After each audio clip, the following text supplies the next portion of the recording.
Businesses shuttered, deserted streets and strict measures in tackling a global pandemic. For most states in the US, these are familiar scenes. But in Florida, it's a different picture. There have been no statewide COVID restrictions for more than 6 months, with bars, restaurants and beaches open at full capacity. Republican Governor Ron DeSantis says his decisions, which critics accuse of flying in the face of science-based advice, were right. We actually have people opening new businesses here. We actually have people hiring people. Our unemployment rate's much less than the national average and way less than a lot of the lockdown states like California and New York.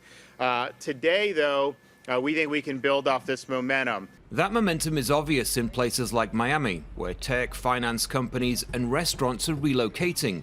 Unemployment here is also lower than states like New York and California, but encouraging people to come to Florida has consequences. The authorities in Miami Beach put a curfew in place after thousands of revelers, many maskless, flocked to beaches and bars. The unusual move came after officials decided spring break crowds posed a serious risk to public health and security. There has been gunplay, open brawling, and other hazards, and all that in the midst of a pandemic where mask usage and physical distancing seems like an afterthought, if that. So we have had to implement measures we would prefer not to deploy, but must. The real metric that matters here is this state's reaction to COVID-19. Death rate per capita in Florida places it 24th in the nation, or right in the middle. Over 30,000 people have died, and variants of COVID-19 still pose a serious threat.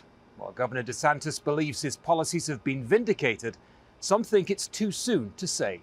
Tourists are still flocking to the state, driven in part by loose restrictions, cheap flights and COVID fatigue.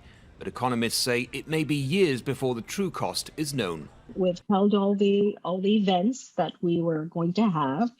People knew this, and this is part of the reason why they did come to Florida for their spring breaks. And again, you cannot really measure the economics of it until you figure out, well, what has it cost in terms of lives? What has it cost in terms of security? And so on. As the US heads towards an uneasy return to normalcy, challenges remain for the entire nation.